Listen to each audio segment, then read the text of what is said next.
Man, I know it's only the preseason, but the Golden State Warriors dropped 28 threes last night. We're going to talk about that game and the others, as well as our rookie watch. We had Alex Sarr, Stephon Castle, and Reed Sheppard all in action last night. They all look pretty good.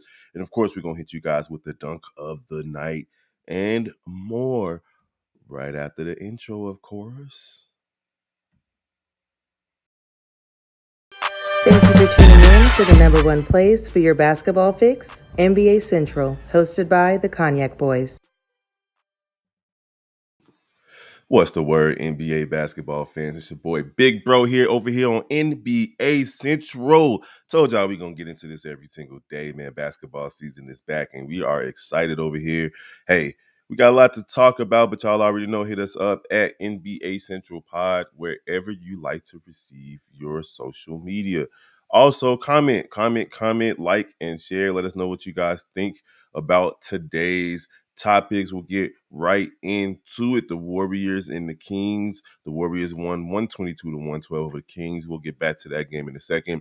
The Knicks take care of business 117 to 94 over the Wizards, and the Rockets 122-113 overtime over the Thunder, and the Spurs take care of the Magic 107 to 97. It was some good games last night. It's been good, real fun watching these games, catching up on the highlights from the games that I couldn't watch. But hey, just lathering myself up in basketball. It's been great. Y'all already know how much we love basketball here on the channel. So we'll get right into it, man. Listen, I know it's only preseason, but the Golden State Warriors dropped 28 tray balls on the Sacramento Kings last night. 28. Even Draymond Green hit two of them. Kuminga hit four of them. Steph Curry hit three of them. Podziemski hit two of them. Off the bench, you had three from Waters. You had six from Buddy Hield. We're going to get to him in a second. Melton with four. Moody with two. And another one from Beekman to make them 28 for 52 from three. That was crazy. That's crazy. I know it's only preseason, but there was no way Sacramento could have kept up with them. They went 7 for 27 from three in DeMar DeRozan's debut on the team. He was 6 for 6, 15 points himself. But let's talk about the Sacramento Kings. They lost Klay Thompson and effectively replaced him with Buddy Hield. And quiet as it's kept, I've been telling my boys this, or my homeboy Tim this over the last couple of seasons, that Buddy Hield is the only person who could feasibly catch Steph Curry in three-point mix. He would have to play 20 years or so to do it. But over the last 5 years, he's made about 1,000 more threes than Steph Curry has. So that's just all telling. And now he's playing with Steph Curry. The man was 8 for 9 from the field, 6 for 7 from three, 22 points. That is crazy. So is this an addition by subtraction plus addition type situation where the Warriors can find themselves in a situation where they're replacing Klay Thompson with a better shooter? Now, that's not to say that Buddy Hield is going to go out there and be, all world top 75 player, yada, yada, yada. We know how Klay Thompson, what he means and what he has meant to the Golden State Warriors organization. But if Buddy Hield is out there hitting 5, 6, 7 threes a game, hey, the Warriors might find themselves in a top 6, top 5 situation going into the playoffs this upcoming offseason. So, hey, keep your eyes on them. Keep your eyes on them. I know everybody watching them anyway because of Steph Curry. Draymond is still there for the next 3 seasons or so, unless they trade him. Steve Kerr is still the head coach. Kuminga should be able to get a little bit better with Klay Thompson out of the picture. Wiggins should be a little bit better now that he can focus, I guess. He did have a few situations that took place last season, but pay attention to Buddy Hield coming off that bench. Maybe a 6 man of the year contender when it's all said and done. All right, so uh rookie watch. Man, we got some guys that are worth paying attention to this preseason to see how they adjust to the NBA game. And we'll start with Reed Sheppard. Reed Sheppard had a pretty rough game in his first game with the Rockets, but last night he went 5 for 7 from the field, 11 points, 4 rebounds, 2 assists, and 1 steal. And watching that game, you could just tell that he's getting a little bit more comfortable playing at the NBA level. And I'm pretty sure it was humbling the other night for him to go, I think, 1 for 9 or something like that he did. It wasn't a good showing, but he showed that he was aggressive on drives, which led to him getting some pretty good assists on the driving kicks.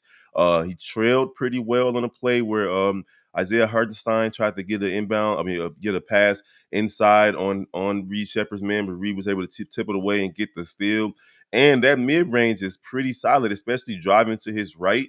My man's will pull up and fade away a little bit, get good elevation, and make that mid range. He was knocking that mid range down yesterday. So I'm not mad at him bouncing back and having a much better game than he did the other night. And then you got Alex Sarr, the number 2 overall pick, is I believe behind Richard over there in Atlanta. He showed that he's a rim runner. He's 7 feet, and he definitely on especially in transition, he definitely runs to that rim, makes himself big, and he got a dunk and a layup out of those situations.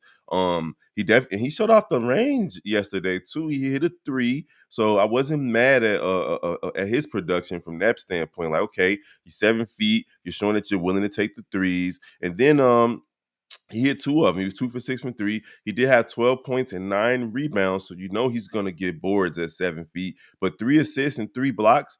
I'm not mad at Alex Sarr. I'm interested to see how if he can push for a Rookie of the Year type run playing for the Washington Wizards, because he's gonna get tick if he stays healthy. It's gonna come down to between maybe him and the number 1 pick. 1 and 2 will have a nice season chasing each other for the Rookie of the Year, and he's a where is he? Where is it? Let me see. He plays great defense. So he showed off the range, plays great defense, and he's a rim runner. And his fellow rookie, Bub Carrington, 5.6 rebounds for him as well. So they got 2 good rookies out there in Washington. Keep an eye on those guys. And the last rookie that we paid attention to yesterday was Stephon Castle. He did have a big dunk the other day. You guys saw it here on NBA Central with the dunk of the night. But he didn't really have that good of a game. I think he was like 2 for 6. He had 6 turnovers.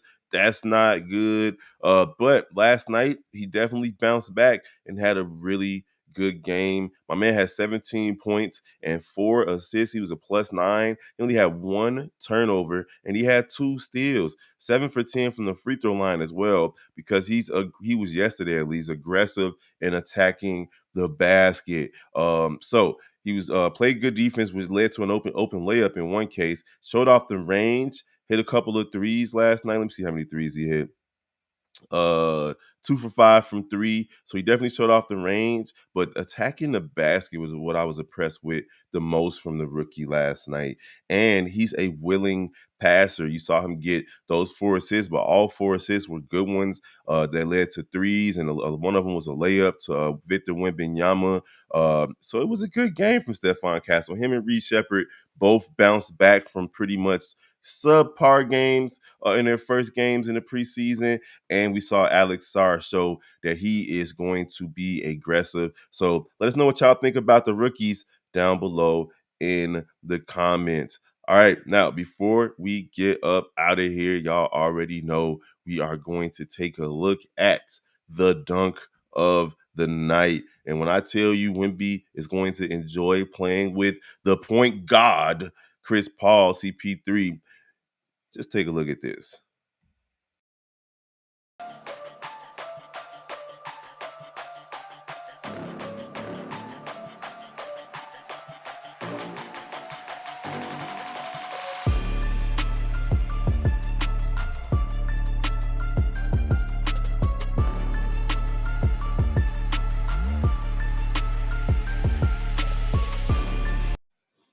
That boy had Wagner looking around like, what do you want me to do? I mean, how is that not over the back? That man is going to have a great time catching oops from Chris Paul all season, especially if CP3 plays the whole season. Now, I don't expect him to play 82 games, but if he can stay healthy, the Spurs can be a surprise team in the West. Not necessarily a championship contender, but we already know that Chris Paul makes teams better wherever he goes, and they end up making the playoffs or the play-in this case, with the new rules over the last couple of seasons. Hey, him and the guy from that just left Sacramento, I don't know why his name, Harrison Barnes, they might make the Spurs a better enough to push for one of those last playoff spots, one of those last play-in spots, or maybe top six. Like I said before, Chris Paul and Greg Popovich don't seem fair from a brain trust a standpoint. So, all right, y'all. So Steve-O wasn't able to make it today. He had to go in early. You know, Steve-O love the kids, but we're gonna keep this going. Appreciate all the love and support over here on this channel, as well as the rest of our channels, from NBA Central to Chi-Town Sports Central to Chicago Bears Central, Bulls Central, Sky Central, Blackhawk Central, the Shy Bulls podcast with the Cognac Boys, Chicago White Sox and Cubs Central. Y'all already know, man. Follow all the channels, support the whole gang, and the Chicago Bears Central. The entire crew will be, if you're in the Chicago area, we will be at Joe's on Weed Street, October 27th. The whole gang is going to be in the building. So y'all look forward to coming to meet us there. There's going to be more information over on Chi-Town or Chicago Bear Central with Hayes, Bobby, C-Dub, myself, and Steve-O Speaks. All right, it's your boy, Big Bro, Big Kev, man. Appreciate the love and support. We're going to holler at you guys next time. Peace.